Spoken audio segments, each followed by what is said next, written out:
What up, Cavs Nation? I'm your host, Ethan Sands, and I'm back with another episode of the Wine and Gold Talk podcast. And we are coming to you after the Cavs' latest win, 124-116 over the San Antonio Spurs. And it was good to be back in Rocket Arena, Jimmy. I don't know about you, but it felt like a long time, and it was. It was nearly like 2 weeks since we had been back in Rocket Arena to cover a game for the Cavs as they were on a 10-day road trip. And also we understand that had a 5-game span in there as well. But the Cavs are now on their 6th 3-game winning streak of the season. And Jimmy, I don't know if you know this, but every time the Cavs have gotten 3 wins in a row, they have always this season gotten 4 wins in a row. They have 5 of those games so far, heading into Detroit tomorrow for the second game of a back-to-back. First of all, I don't know who pissed in the cereal of the person that made the schedule for the Cavs or anything like that, but it is a grueling one for March. Jimmy, I just wanted to get your sense on tonight's game against the Spurs, another team that the Cavs played that didn't really have anything to lose. They're scrappy, they're fiery, they play with pace, they play with speed, all of these things. The Cavs did not have a great first half when it comes to around the margins, especially Jarrett, and we'll get into him in a little bit, but the Cavs only scored 24 points in the second quarter, and they came out in the second half and had an offensive blowout. Jimmy, I wanted just to get your thoughts on the first half, and we'll get to the second half in a little bit. I think first half, honestly, this game as a whole, it felt a lot like an end of March kind of game. The accumulation of the regular season wearing down the Cavs. Even though we've talked all season about how Kenny's done a great job managing minutes, and the Cavs are leaning really hard into sports science and being extra careful with how much workload they put on guys' plates. It's still a long season, man. And it's a long season. We're at the point of the season where the Cavs are coming off a super long road trip. I think Donovan said that the team got in at 7 a.m. today. Like, that's just a lot. It's a lot to ask of a team even this good against a team as young and shorthanded as the Spurs were tonight to bring your A game. They're pros too, right? Like, you know, the Spurs randomly have the 3rd best offense in the NBA this month. That has a lot to do with the fact they're playing so freaking small right now because Wemby's hurt.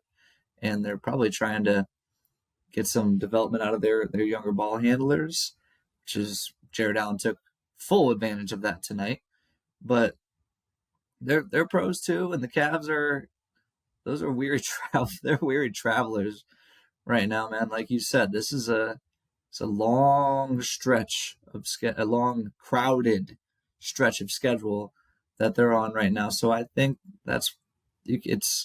you don't want to do this too much, but I think for this one in particular, you can. If this happens again tomorrow night, by the way, I wouldn't be surprised.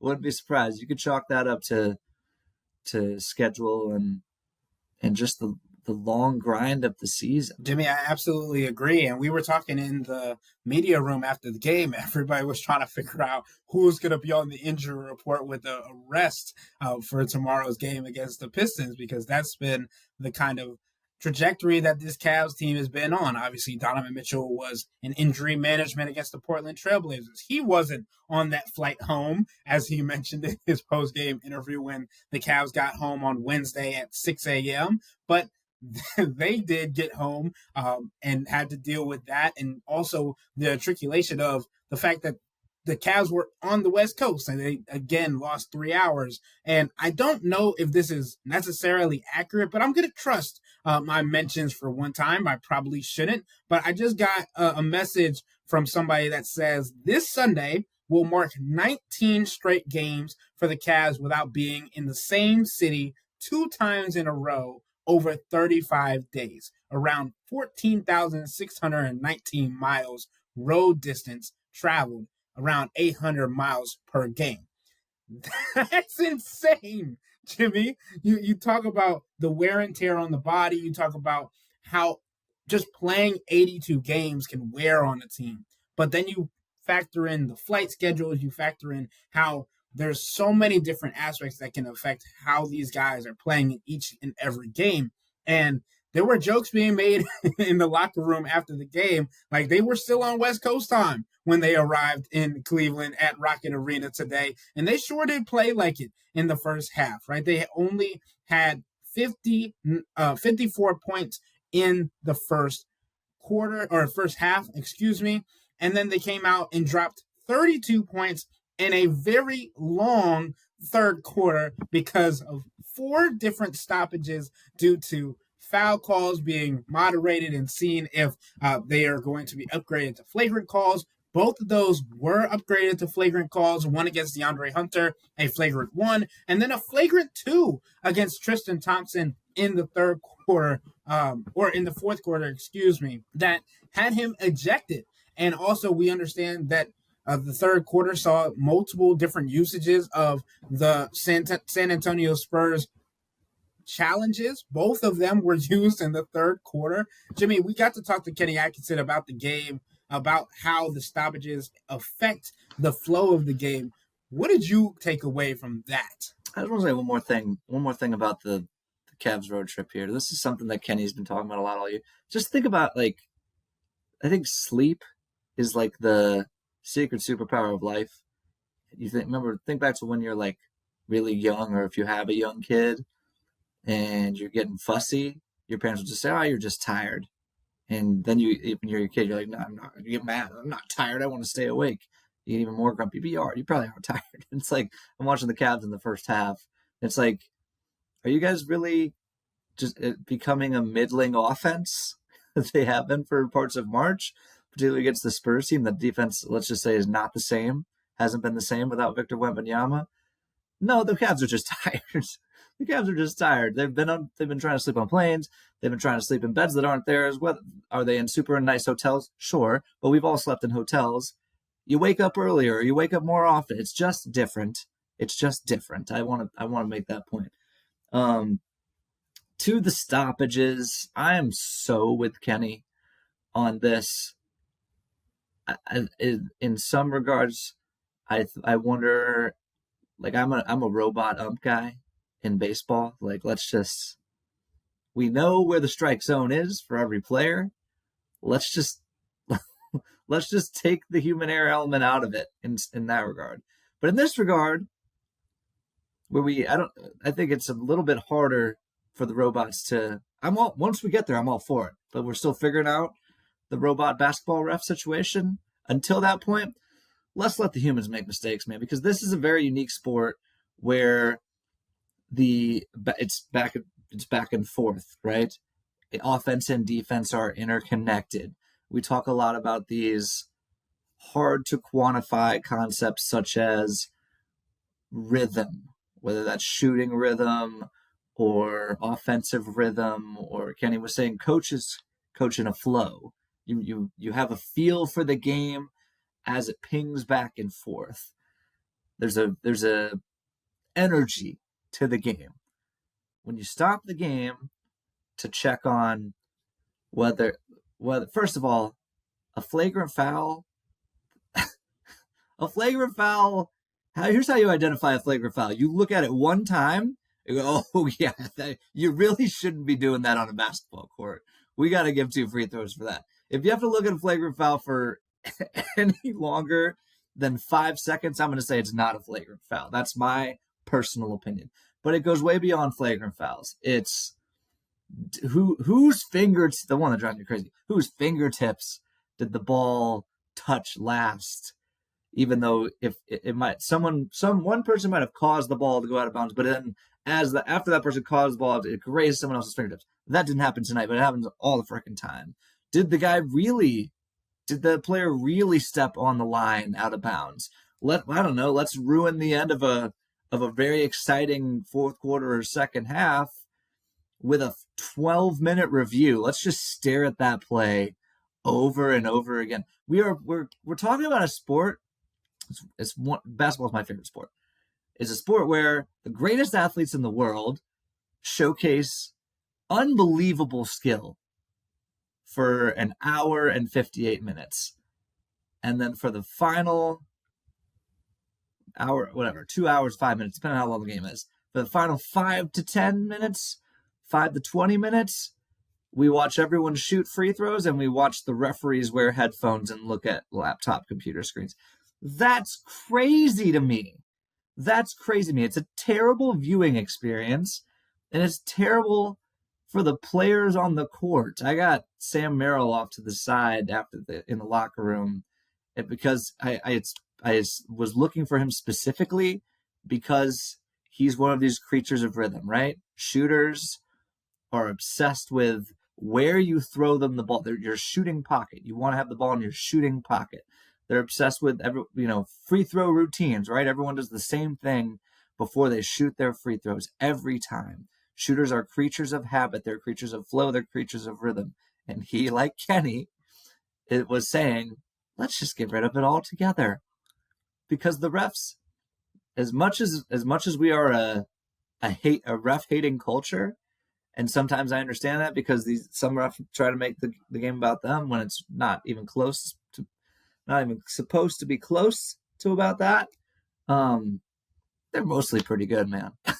These guys are the game's moving at a really high speed, and more times than not, they're getting the calls correct. Now, the flip side of this is that you have to be okay with a few 50-50 calls just being wrong.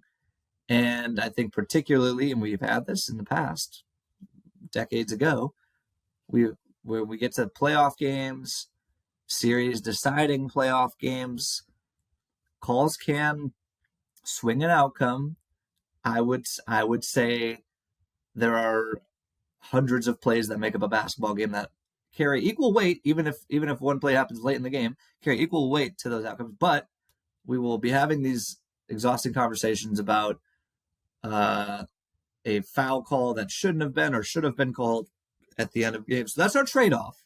That's what we have to be okay with as a basketball viewing society. We have to trade our flow, our rhythm, our continued action. The end of close basketball games are supposed to be one of the most exciting things in sports. We've already gotten way too carried away with TV timeouts and coaches timeouts and now replays, and plus all the fouling that occurs right when you're chasing a deficit up down 3 or down 5 or whatever it is, and you're behind and the shot clock's off, you got to foul. We have enough of it already. Please don't make it worse by stopping the game in the third quarter 4 different times. Donovan kind of alluded to this after the game, like, it can kill your rhythm. It can change a game when you just completely stop. It's like a restart of the game. And it's just unnatural, man. We don't need it. I don't think we need it that much.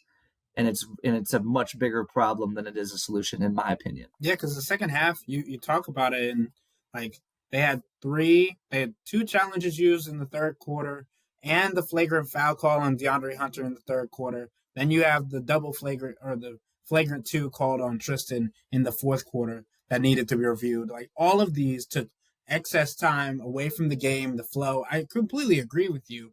I'm not going to agree with you on the robot umps in baseball. That's a completely different topic. We can talk about that offline. But I do think that it's important to note how these guys were able to somehow use that as fuel, right? Donovan Mitchell and Sam Merrill came out after the 81-79 free throws that the San Antonio Spurs got to go up for like the first time in the quarter or whatever it was. And then they went on their own little run, right? Donovan Mitchell drove to the basket. Sam Merrill cut and got a kick and all that layup. And then on the very next possession, Sam Merrill came down and busted a 3. And then to end the third quarter, Donovan Mitchell had a ferocious dunk. And I think that's what the biggest thing is for this Cavs team, is they've had momentum going into the fourth quarter, especially when they're at home, because obviously they are tied for the best home record, at least in the Eastern Conference, maybe even in the NBA. But I just think when you talk about how this team has gained momentum, that's the most important thing for how they've been able to pull out victories at home, on the road. And then again, as we mentioned, the Tristan Thompson ejection, which was told to us after the game by Kenny Atkinson, because of what he was told from the referees, was due to the elbow on the rebound to the head of the opposing player, which usually leads to an ejection anyway, even if it was accidental.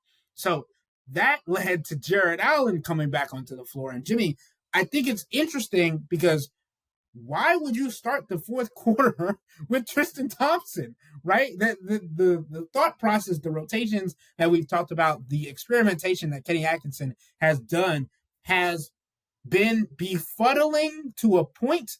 And then we've talked about closing games and how the Cavs have used that to come back and storm back and win games. And then he throws Tristan Thompson out for the first 3 minutes of the fourth quarter. And if Thompson doesn't get ejected, if Tristan doesn't get ejected, I don't know if Jarrett Allen comes back into that game because he wasn't playing well in the first 3 quarters of the game, right? So the ejection kind of forced Kenny's hand because you go, okay, they have a smaller team. They have a smaller run. They're using the 5-out lineup. He didn't immediately put Jarrett in. I don't know if you noticed this, Jimmy, but Dean Wade, as soon as Tristan was ejected, Dean Wade was the 5-man.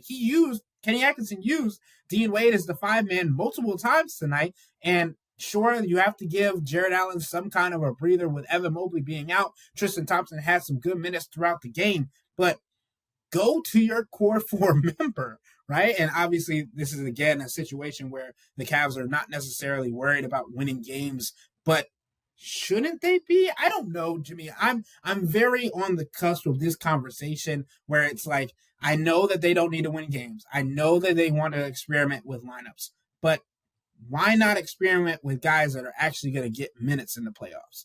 Tristan Thompson, if everybody's healthy, is not going to get minutes in the playoffs. What do you think about how Kenny Atkinson's hand was kind of forced? Do you think that Jarrett would have gotten minutes in the fourth quarter eventually? Or if Tristan would have kept playing well, do you think he would have ran with him for the remainder of the game? Jarrett was definitely going to play. You mentioned it earlier. Dean Wade, that was not Dean Wade's first stint at the 5. Dean Wade played some 5 earlier in that game, and I think that was because Kenny wasn't in love with the idea of giving Tristan Thompson major rotation minutes at this stage of his career. As Kenny said before the game, Tristan is multi-talented and he can do whatever he wants, whether that's front office stuff or media, whatever it ends up being.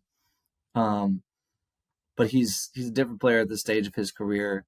And so Kenny was trying to get around using Tristan. Then he realized he had to because the Cavs continue to get smashed on the offensive boards, particularly when one of the 2 big men are out. That's a problem, I think, that we're going to be talking a little bit more about the rest of this. I mean, if Ivica Zubac is coming back, man, they're going to have to see that guy again. He absolutely torched them out in LA. So we'll be talking more about that, I'm sure. I would say that Jarrett did an excellent job of responding to a little bit of a, Kenny admitted he cut his minutes a little bit because I think he was worried. Again, you got to understand, Jarrett Allen is on this mission to play 82 games. So what we said about the Cavs at large, the long season, end of a long road trip, body's got to be tired. I mean, that Jarrett Allen's got to be feeling that. And the position that Jarrett Allen plays, right?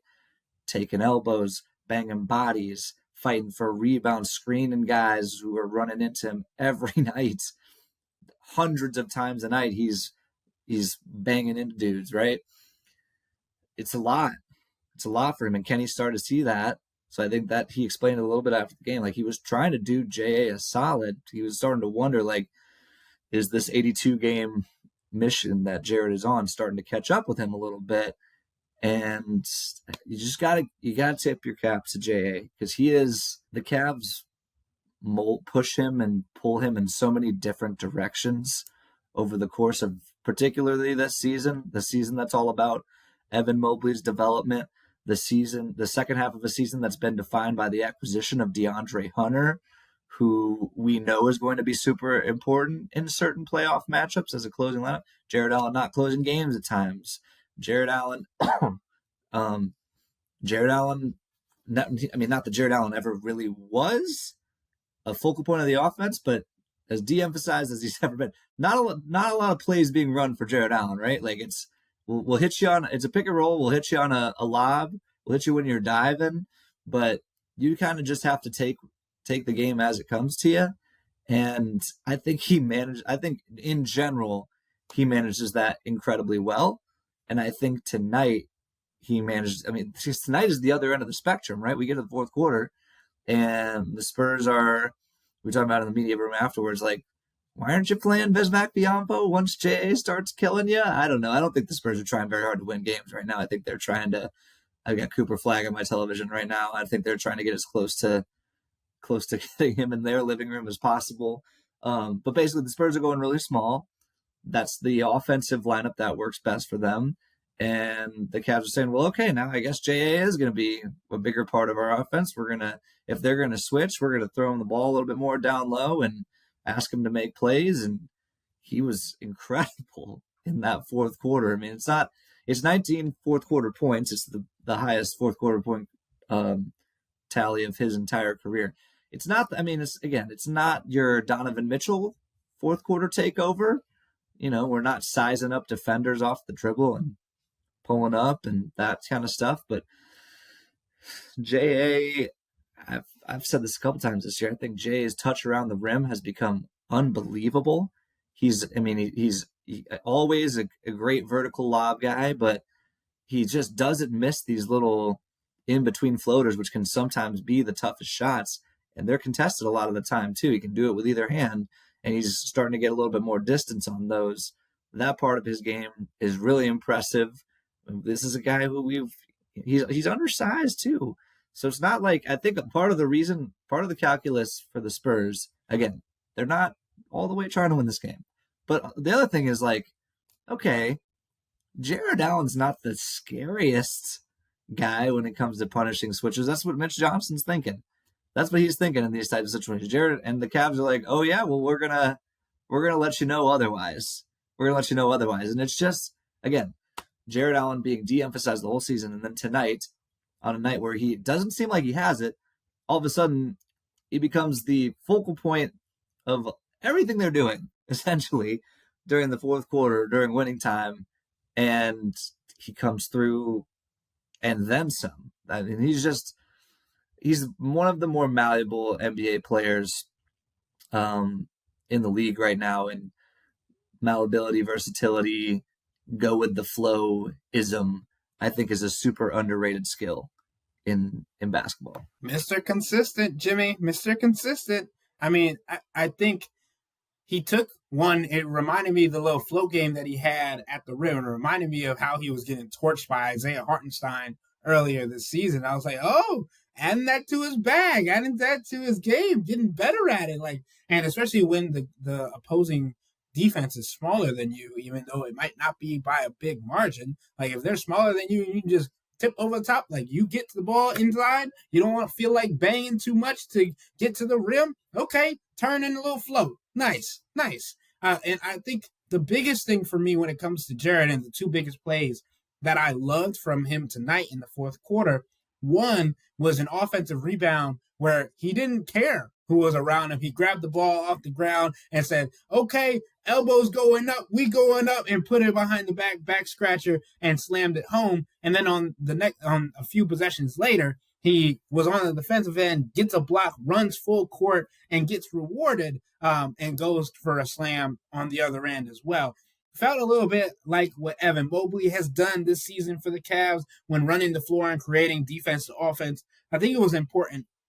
But I want to get to the two sides of the point guard battle or the guard battle for the Cavs tonight when it comes to their great performance from shooting guard Donovan Mitchell, who had 25 points, 8 rebounds, and 14 assists, becoming just the fourth Cavalier over the last 40 years to record 25-plus points, 8-plus rebounds, and 14-plus assists in a single game, joining LeBron James, who has done it 11 times, Larry Nance Sr. and Andre Miller. So I just think when you talk about Donovan coming back into a game where after being out against Portland, not having to take that flight back, I think the Cavs needed him to have one of those performances because everybody else was going to be so sluggish, going to be a little bit behind, still on West Coast time.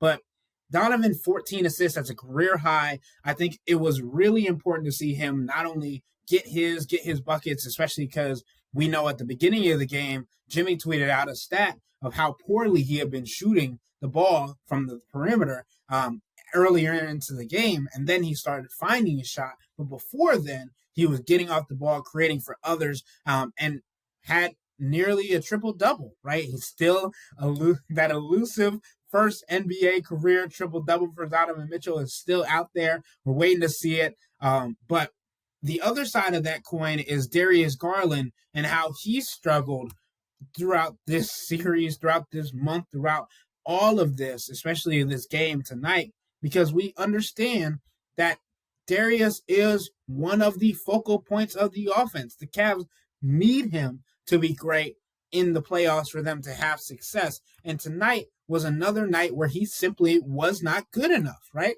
We talk about a guy that is trying or was trying at the midway point of the season to go for 50, 40, 90. He had 10 points. He shot 4 of 15 from the field, which is 26.7%. He was 2 of 7 from deep, which is 28.6%. He did have 9 assists, which is great, but then you look back at the 4 turnovers and you're like, here we go again with the conversation of 2-1. Is that good enough? But some of those turnovers were costly, and I think we got to take a bigger look at that. Jimmy, what do you think about Darius Garland's play? What do you think about Donovan Mitchell's play? And obviously, it's a give and take with these two guys, especially when they're on the court together. But what have you seen that you've noticed, especially about Darius during this month, that could cause for worry? So the Darius thing I want to take in segments. There was the initial, that is B-ball ref page up. Let's see here. The initial 10 games after he missed 2 with the hip contusion after the bad fall against New York, right? And those were really, really ugly. We're talking about 39% from the field, 32% from 3, assist to turnover ratio looking okay, but the shooting numbers were a lot bit concerning, because it's okay. One, is the hip bothering you? Is it directly causing this? 2, you also fell on your face there. We know his history with that. Are we back to where, we're seeing the ghost of Kristaps Porzingis in the paint again? Just, a big body that you run into, and now we have to wait for Darius to get comfortable again. That's scary times. This is not the time of year where you can afford much patience with that sort of thing. Then, about midway through the road trip, after he took another night off, maybe not so coincidentally, he started to look a little better, particularly in that that Portland game, right? 27, 8, and 5, 10 of 16 from 2, 10 of 16 from 2. That's what you want to see. Because again, the concern is, are we in a situation where he's getting a little hesitant because he took a big fall again? And now this game, I didn't love it, obviously, but there's two important pieces of context that I want to point out. Number one, Darius, like everybody else on the team, long road trip, long season. Okay, that needs to be a part of this. Also, he's being hounded by Stephon Castle, who's probably going to win Rookie of the Year all night. 6'6", 6'9" wingspan. Big guard guarding Darius. That's what you're going to see in the playoffs. It's not an excuse. And he's a rookie, so you should have a little bit of a craft advantage, right? But Stephon Castle is an incredible athlete. A lot of guys Stephon Castle's size. Darius can out quick. Stephon Castle was mirroring Darius a lot of times tonight. It was so impressive.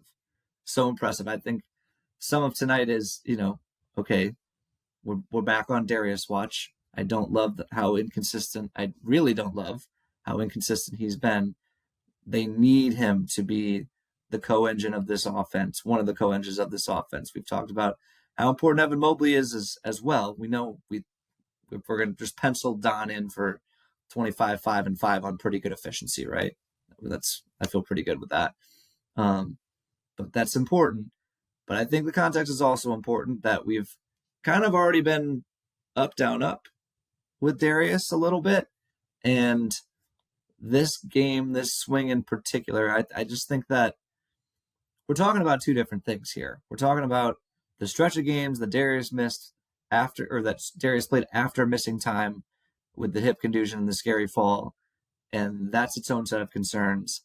And then this long West Coast road trip, end of the season, crowded schedule concern. I think that can be a different thing. What I want to see from Darius and this Cavs team at large, because I think we might be in for, put me down for at least one more weird performance between now and next week, like either tomorrow or Sunday against LA, or even both.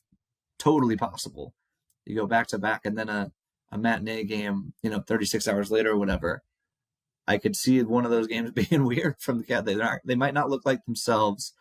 Tomorrow they're going to be resting guys, but Sunday they might not look like themselves, even if they're close to full strength, because this is a weird time of the year and they're in a weird part of their schedule right now. So there's just a multitude of factors with Darius.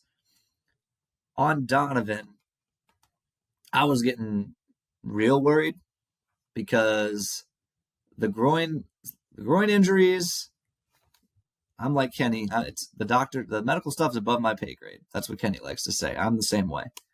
But we know if you've ever had a groin injury or heard from someone who's had a groin injury, they tend to linger. And Donovan had already missed 2 games with it. Then he came back and he wasn't shooting very well.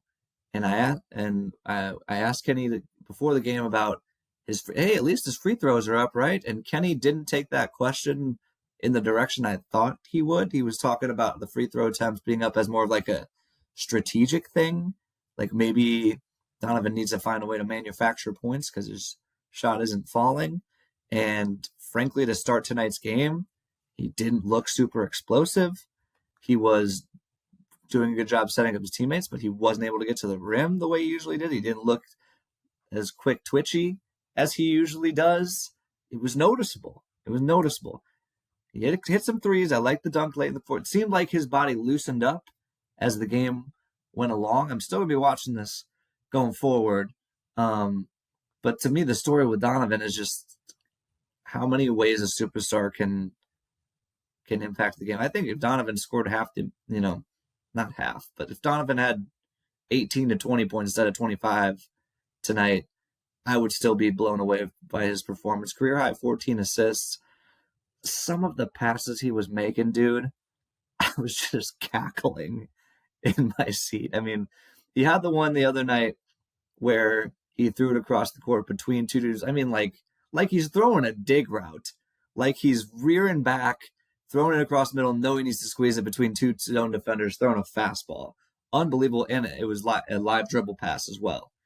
He's mid-dribble. Let me just throw a bullet into the corner right in the shooting pocket for 3. That pass was crazy. He had another one of those tonight. He also had, I'm trying to remember who he threw this to. It was early in the first half. I meant to watch these back, but I got caught up transcribing before we recorded. There was another bullet pass. There was the pass to Isaac where he flew through the lane and moved the defense with the eyes, and then threw the drop down to Isaac, who then posterized some poor Spurs role player. I don't remember which one. I think it might have been Champagny actually. And then there's the one where Donovan kind of 2-hand side bounce past it between a couple of defenders to someone for I think a 3 from the wing. And I was just like, one, how did you see that? Two, how did you get that through? Like, oh my goodness, beautiful passes that this man is making. You know, the funny thing about it is, after the game, I asked him about that. I asked Donovan about that because earlier in his career, one of the knocks against Donovan was that he didn't see the game past the first. He's always been a really good player. He's always been able to get his teammates open looks. But like Kenny compared some of his passes tonight to LeBron, where it's like this chess master thing, where if the defense moves an inch, even if they don't think he's looking, he sees it, and he's throwing the pass. And early in his career, I think it was a thing where he could, once he beats the man and then the defense reacts to him, then he knows where the ball is supposed to go. But he's starting to make some of those plays. Not starting to. He's been doing it since he's been with Cleveland last year. He had his highest assist rate of his career, highest assist per game of his career. And I just think watching him this year, he's seeing the game at a different level. But he made the point when I asked him about it, he cares more. I mean, the pretty passes are the wow passes, but he made the point about stacking the simple reads, right? Because when you're as good as he is, as athletic as he is, you can kind of do whatever you want on the basketball court, right? Like Donovan can get past his man anytime he wants. Donovan can get any spot on the court he wants. He can, whatever shot he can think of, he can get there, he can take it. So it becomes a challenge for, I mean, the mere mortals among us, this is very hard to relate to. It becomes a challenge to modulate your shot selection and your score pass balance, right? And Donovan literally said, it gets boring. It gets boring making the correct read over and over again. I beat my man, someone helps. I make that pass. Defense cheats. The Spurs were throwing some heavy nail looks, some heavy nail help at Donovan before he even got started. Sometimes Donovan recognized that, made the right pass.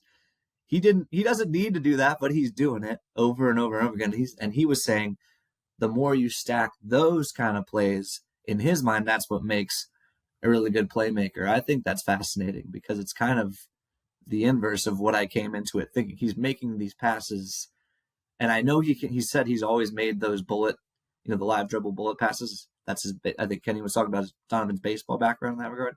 There are just things that he's seeing now that are really, really high level, and I think that's a really encouraging. I'm still watching the groin. I'm still, some of the finishes that he didn't make tonight, he left him a little short. He's not doesn't look as dynamic. Again, fourth quarter dunk, a good sign. But early on, didn't look as dynamic as we're used to seeing. I'm still watching that. But the passing was incredible. And that, with a team that has as many weapons, catch and shoot weapons on this team as the Cavs do, that is such a massive step for Donovan to be taking. And I think it's important, right? Because this is a team that needs his facilitating when there's games like in the playoffs where Darius might get played off the floor, right? If he's having the kinds of nights like tonight where you don't necessarily want to lean on him until the fourth quarter so he can turn into the fourth quarter Darius Garland or whatever you want to call him. Clutch player of the year is something else that we've talked about as well. You said that pretty casually just now. Do you really think there are going to be moments I'm not saying that this is like a crazy. It might be a little. It's an extremely. I don't think most Cavs fans. That's what I'm saying. I don't think most Cavs fans are thinking that there's going to be situations where Darius Garland might be riding a little pine in the playoffs. Do you think that's on the table? I don't think necessarily that's where I was going necessarily. I think it's more like if, say, again, this goes back to what we were talking about on the last podcast about playoff picture. Say the Cavs get to play Orlando again in the first round, right? So they're hounding him defensively with Cole Anthony or Anthony Black, right? And he's being taken away. He's not in a rhythm. I think Kenny might extend his time on on the bench if needed because, again, Kenny has empowered these guys off the bench and rotation players to be able to step up in minutes like that. Say Ty Jerome enjoys the physicality a little bit more than Darius Garland against these said teams. Or you go and you say, the Cavs end up playing the Boston Celtics in the Eastern Conference Finals. Derek White, obviously, Drew Holiday, another guy that could be hounding Darius Garland. I think those are situations where if he's not having that level of success, the level of success that we've become accustomed to this year in a year that we were saying was one of the best in his entire career. I don't know if we're still saying that. The numbers might back that up. I have to do a deeper dive now, but I definitely think there's been a shift, and the physicality is another thing, but I would not be doing my job if I didn't say that there is a possibility for Darius Garland to get played off the floor if he doesn't match up to the physicality. Because sure, we can say he's been doing the stuff in the weight room. He's changed his habits. He's done all of these things. And we've seen it at times this year, but he's still been attacked defensively. He still have games where it feels like he's getting overmatched or he's getting hounded and the full court pressure has gotten to him, especially if nobody's in the backcourt setting him screens. I think it's interesting and a dynamic that I'm going to keep an eye on as we get to the playoffs. But again, this is a Darius Garland that is better than he was last year, but is still struggling in the latter half of the season when we talk about his health. Last year, he was coming back from a fractured jaw, dealing with the passing of his grandmother, all these things. Now he's dealing with a potential still lingering hip contusion, maybe something else with his face. But I do think it's harder to make distinctions about his play because we don't know what's going on behind the scenes as to last year where we knew everything he was going through. I mean, I think it's a fair point to raise. I do, because when we've seen in the playoffs when it's ugly, and Kenny seems like the kind of coach who's more willing and given the season he's put together, more empowered to make unpopular decisions, let's say, and even cutting Darius's minutes in any regard would be an unpopular decision, unconventional decision. But I just think that's a really fascinating. If we get there, I do think that, I'm interested to see what a lot Danny Cunningham said this after the game. I think it's a good point from the Inside Shot, or it's the Inside Shot, right? Yeah, Inside Shot on Substack. And he was saying that these Cavs are going to look really great next Wednesday when they finally get a few days off. I'd be interested to see what guys like Darius are looking like against the Knicks in that spot. But the point you raised, though, Ethan, is really interesting from a Kumbaya Kenny standpoint, philosophically, because Kenny knows how much he needs Darius down the road, and Kenny giving confidence is Kenny giving guys rope, right? The 10 to 12 man rotation this year, that's what that's been about. Sam Merrill, good minutes from Sam Merrill tonight, because Sam Merrill's been getting consistent run this year, right? Max Strus, getting some good Max Strus minutes these days, because Kenny's trusted him when Max Strus wasn't shooting it super well, right? He knows that these things ebb and flow, and he knows that if you give up on a guy, that comes around to get you. Now, we're not even close to that with the Darius Garland situation, but I'm telling you, any slight cut in minutes, any slight perceived demerit is very, very precious with a player of Darius's caliber, and needs to be managed just so. So I just think I don't think it's an insane concept to consider, given what we've seen in the past, given the kind of matchups they might see in the playoffs. It's what you said about he'd be sitting on the bench a little longer at certain points. I don't think we're ever going to get to the point where Kenny, unless it's like game 6 of the finals or game 7 of a Boston, we just got to win this and you just have to understand. I don't think Darius is sitting entire halves of a fourth quarter or anything like that. We're not there. No, But the no. idea that he might an extended stint here, and Ty Jerome's got it going tonight there, so we're going to stick with him a little bit longer. I don't think that's crazy, but I still think that that's a really tough situation for Kenny to manage, given how much he knows he needs Darius down the road and how he treats the players that he knows he needs most of the time. Yeah, and again, I think Kenny continuously goes back to Darius in the fourth quarter at least. Like at minimum, he's going to go back to Darius in the fourth quarter. And we've seen it this season where there have been stretches where he's held out Darius a little bit longer. Sometimes he's held out Donovan a little bit longer. There have been times where we've wanted him to hold out Donovan a little bit longer or Darius a little bit longer based on the performances that they've had. But he's gone back to them because, again, like you mentioned, they need them in the playoffs to be confident, healthy, ready, and have the utmost respect for the game that's playing. And I think the other thing that was mentioned tonight that I think is where I wanted to end today's podcast, and maybe something that I write for tomorrow, depending on everything else, is that this Cavs team, as Max Strus said, it starts top down.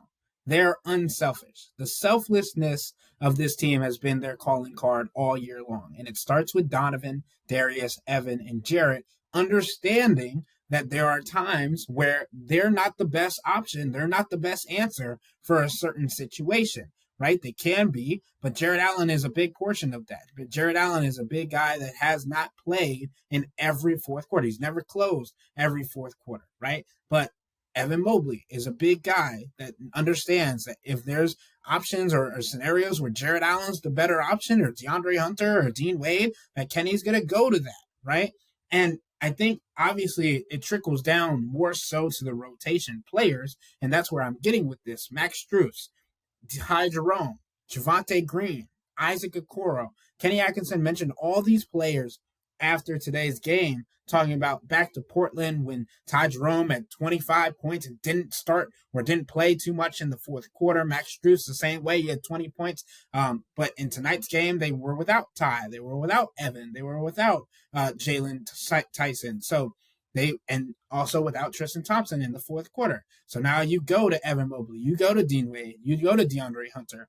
But in today's game, Isaac Okoro was huge in that first half and keeping the Cavs close. He was playing great minutes defensively. He had points. He was getting into the transition buckets. He had a corner three that we love to see from Isaac Okoro. That's one of the biggest things when we talk about the playoffs and him getting minutes is him knocking down those triples. But the other portion of this conversation is Kenny Atkinson being like, yeah, some of these guys should have or could argue to get more minutes. They could be upset that they're not getting this time. But they also understand that it's a bigger picture thing, that I will experiment with some of these guys throughout the game. But when it comes down to clutch minutes, then they're going to go back to what they know is best, their bread and butter.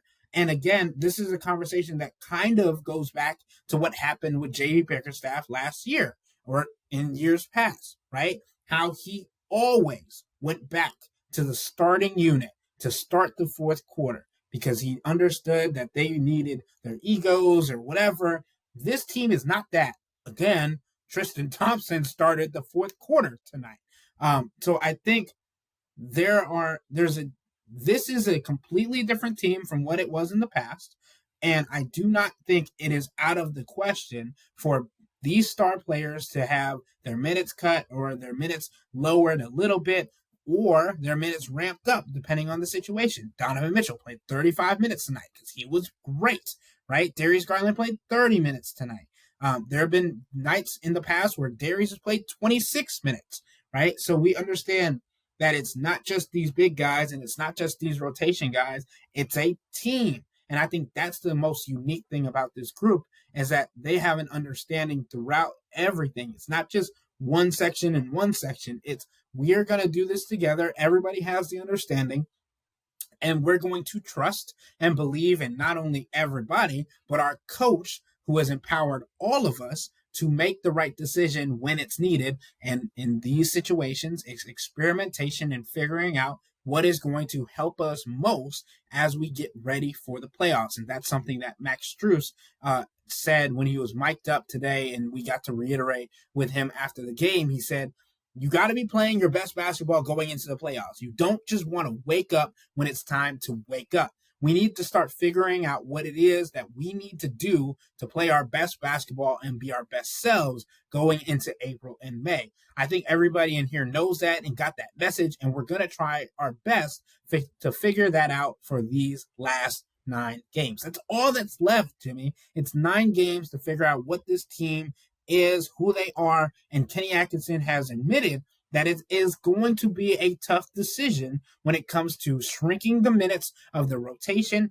picking the right pieces and picking the right spaces, but also knowing that if it comes to a break glass at emergency notice, he has almost everybody at his disposal to say, hey, okay, this player's not playing well. We're going to take him out for 2 minutes, 3 minutes. Get him a breather. See how you get in there. Javonte Green is a great example of that. Tonight he played just 8 minutes, but he was impactful. Tip outs, rebounds. We're talking about fast break transition opportunities. Sure, he doesn't have to take 4 shots when he's in there, but if you're a veteran, you're 30 plus years old, I would do the same thing if I got into the game for 8 minutes. So I just think it's about what this team is able to do, and also understanding that this team knows exactly who they are and they have a different level of trust in everybody on this roster. I think that's well said. I think that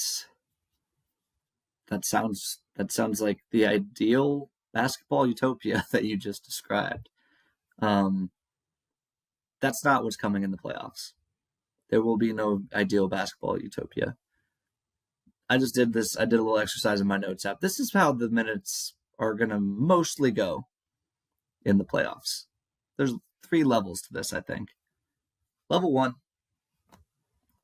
Donovan Mitchell, Evan Mobley.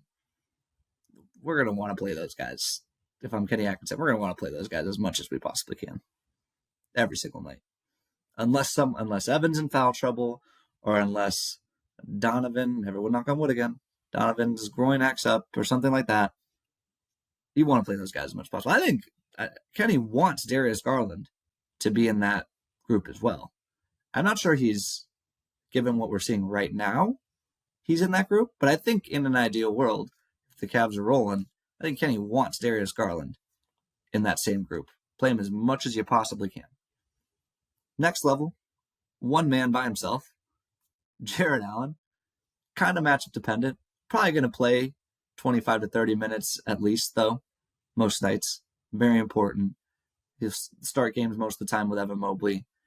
Just put the clamps on people. Then when Evan needs a break, Jarrett comes in. You don't lose anything. You don't lose as much with the rim protection. Awesome. We know how that goes. Mr. Dependable. That's your level 2.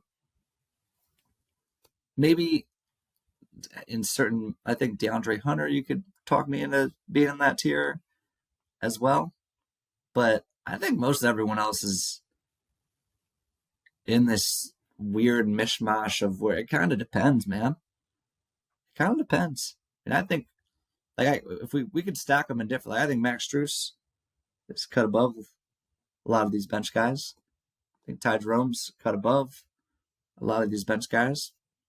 Wouldn't shock me if they get shuffled around, though, when we catch them on the end of the bench at the end of games in the playoffs, man.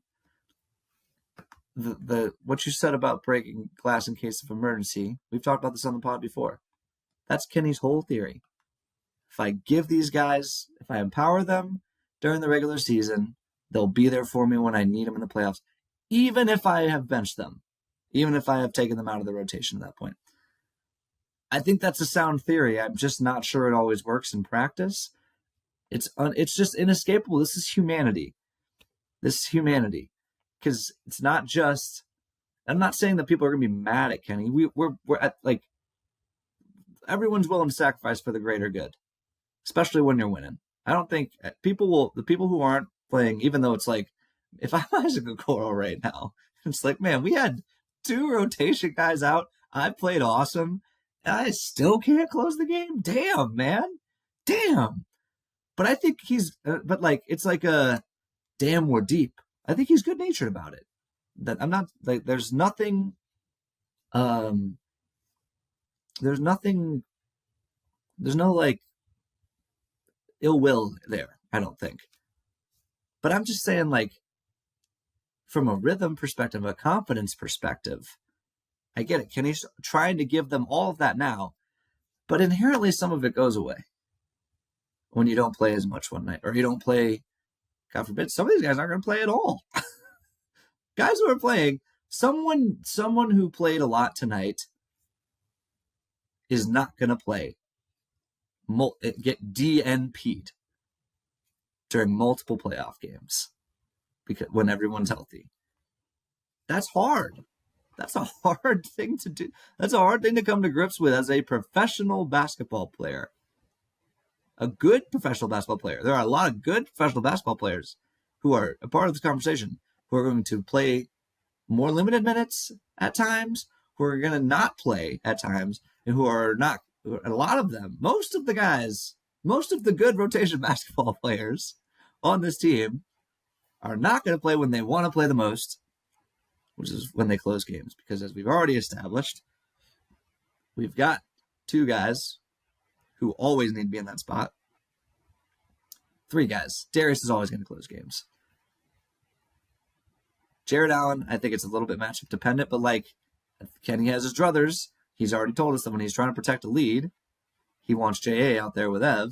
And I think the Cavs would prefer to be ahead at the end of fourth quarters. Yeah.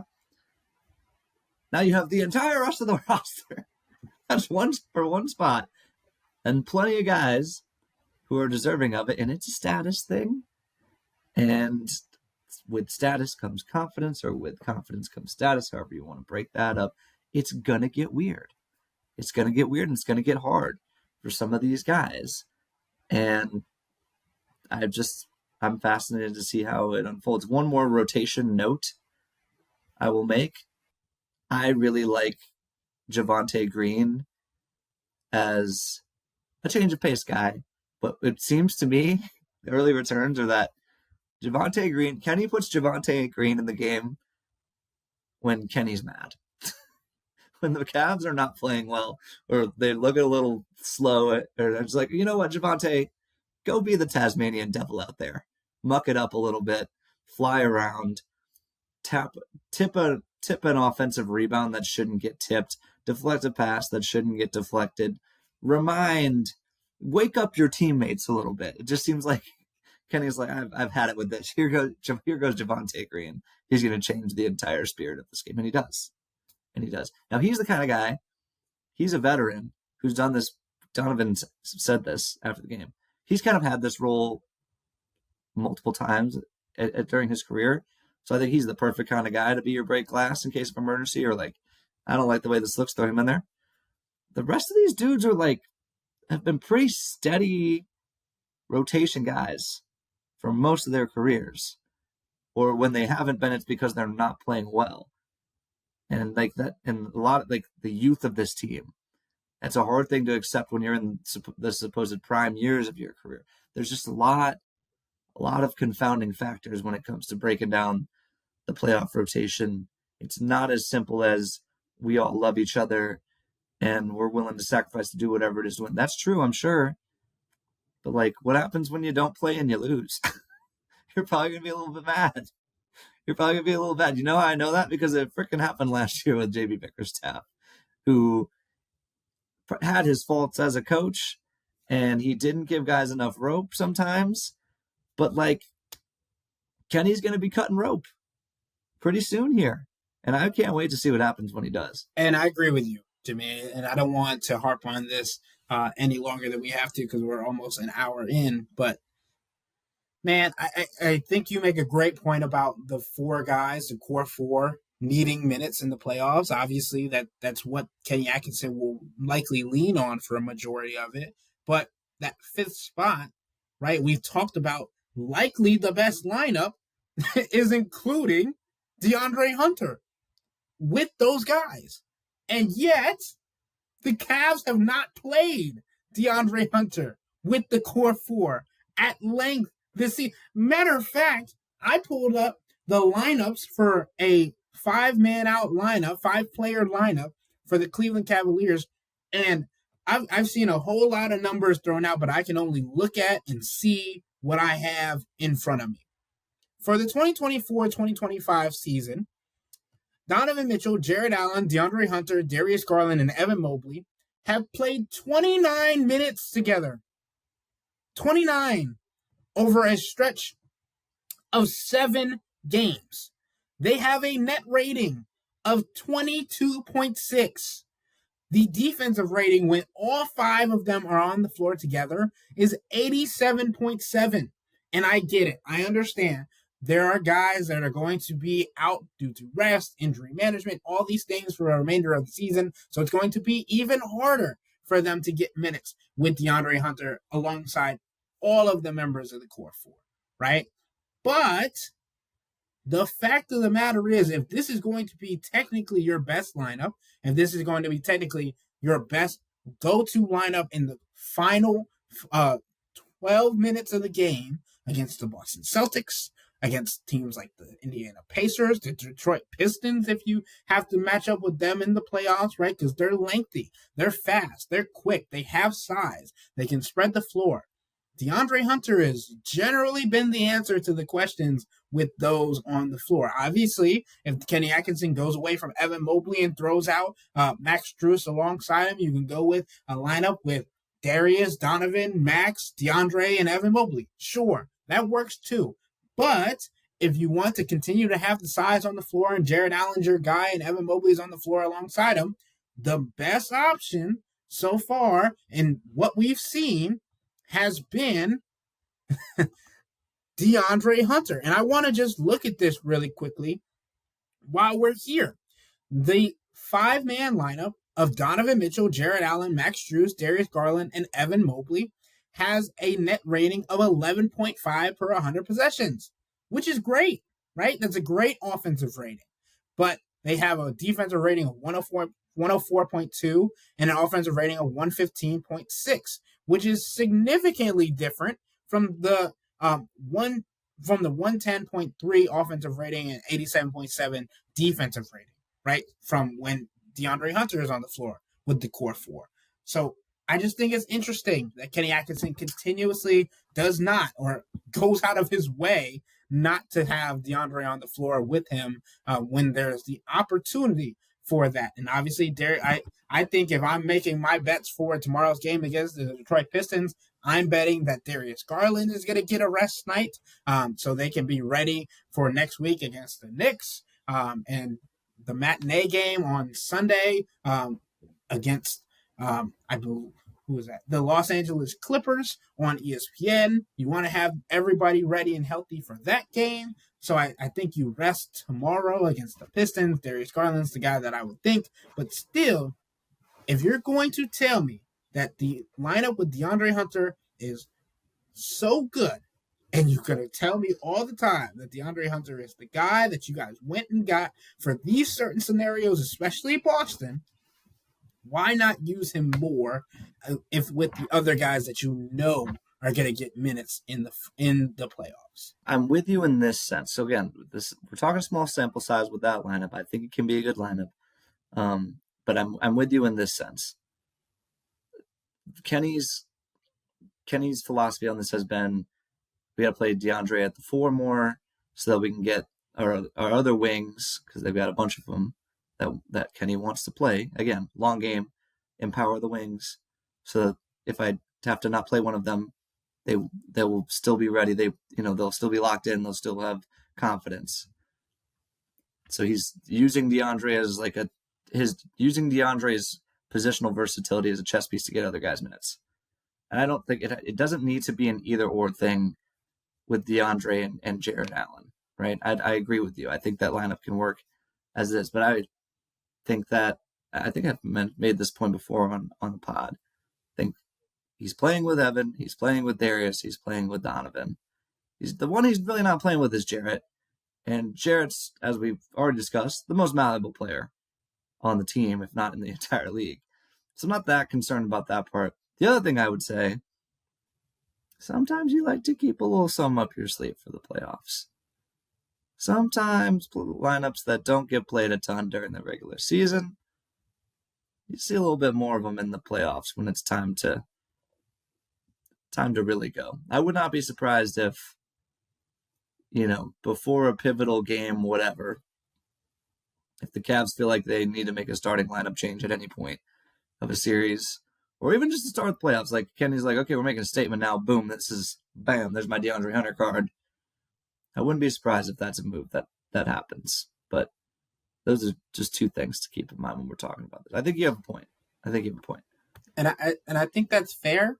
And I also think it's fair for everybody that wants to say that it is great to have DeAndre Hunter and Ty Jerome come off the bench at the same time as a duo because of their connectivity, because of what they did at Virginia. And I am a part of that group. I love them in the second unit together, right? But in the same sense, if Ty Jerome's not going to get a whole lot of minutes in the playoffs, which we know is up for disparity, we don't know what Kenny Atkinson is going to do with Ty Jerome, especially because Ty Jerome doesn't have any playoff experience. We don't know how he's going to acclimate into the playoffs for the first time, especially on a team that is hoping to get to the NBA Finals, not just try and win one playoff series or one playoff game or anything like that. So I get all of those things. I just think when there's opportunities, especially to close out games, when DeAndre Hunter is playing out of his mind, to play him alongside the core four. I'm not even necessarily saying at this point, because I kind of think it's too late to just throw him into the starting lineup, because that would throw Max Strus all the way off, in my opinion. But I do think that having him in certain lineups to start the second half, maybe, to start the second quarters, to start the fourth quarter, whatever you want to say, I just think they need to get him as many minutes alongside the core four, especially when he's playing in games where they're all available on the court together. I just think that's simple, because DeAndre Hunter is clearly one of the best players on this Cavs team and is primed to be the reason they do or do not get out of the East. But with all that being said, that'll wrap up today's episode of the Wine and Gold Talk podcast. But remember to become a Cavs Insider and interact with Chris, me, and Jimmy by subscribing to Subtext. Sign up for a 14-day free trial or visit cleveland.com/Cavs and click on the blue bar at the top of the page. If you don't like it, that's fine. All you have to do is text the word STOP. It's easy, but we can tell you that the people who sign up stick around, because this is the best way to get insider coverage of the Cavs from me, Chris, and Jimmy. This isn't just our podcast. It's your podcast. And the only way to have your voice heard is through Subtext. Y'all be safe. We out.